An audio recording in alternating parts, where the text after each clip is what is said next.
हाय नमस्कार. आज आपण कोंबडीच्या पायाचे सूप बनवणार आहोत. पाय शिजवून घेतलेले, थोडे मधून कापले, त्याला हळद मीठ लावून ठेवलेलं होतं. तर आता आपण सूप बनवायची तयारी करूया. तर त्यासाठी मी इथे लवंग घेतलंय, दालचिनी घेतली आणि 2-3 काळी मिरी घेतलेत, एक कांदा कापलाय आणि थोडासा कढीपत्ता घेतलाय आणि याच्यामध्ये आला लसूणची पेस्ट आणि कोथिंबीर आणि 2 मिरच्या असं करून आता पायाचं सूप बनवूया. त्यासाठी कुकरमध्ये तेल टाकलेलं आहे 1 चमचा. आता आपण त्याच्यामध्ये खडा मसाला टाकूया. त्यानंतर आपण कढीपत्ता टाकूया.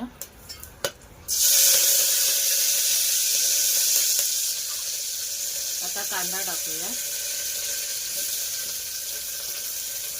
कांदा चांगला लाल होऊ दे.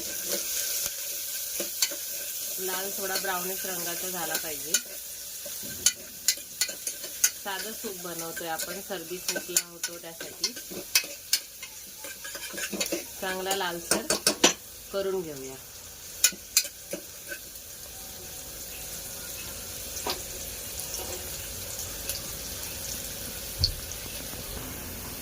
कांदा लाल झालेला आहे. आता आपण त्याच्यामध्ये पेस्ट केली आहे ती टाकूया.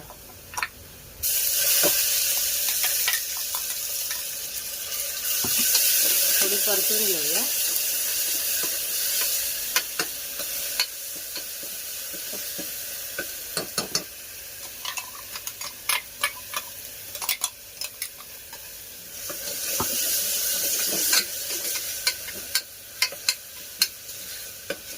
त्याचा वास थोडा जाईपर्यंत चांगलं परतून घ्यायचं.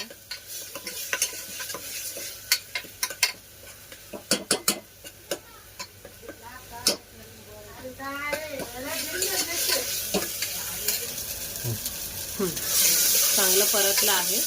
आता आपण पाय टाकून घेऊया. थोडे असं 2-3 मिनिटाचं ढवळूया.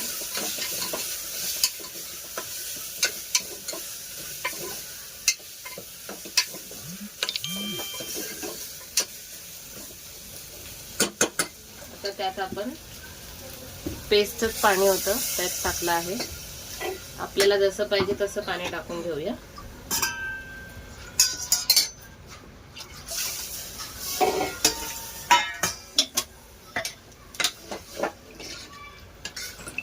आता कुकरचं झाकण लावूया.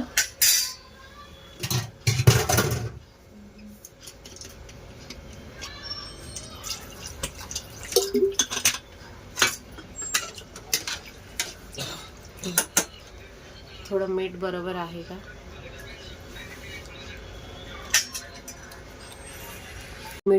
मीठ वगैरे बरोबर टाकलेलं आहे. आता कुकरचं झाकण लावूया आणि एक दोन शिटी होईपर्यंत ठेवूया. चांगलं शिजवून घ्यायचं आणि मस्त गरमागरम प्यायचं. आपले पायाचे सूप रेडी झालेले आहे. आता आम्ही सूप खायला बसत आहे. हे पहा, सूप आता आम्ही पितोय. हे बघा, एवढी कन्सिस्टन्सी ठेवायची. आपल्याला जर अजून पातळ पाहिजे असेल तर तुम्ही पाणी टाकून सुद्धा अजून करू शकता, पण आम्हाला चौघांना खूप झालं आहे म्हणून आम्ही थोडंसंच केलं आहे. तुम्ही पण खाऊन बघा, तुम्ही पण करून बघा. बाय.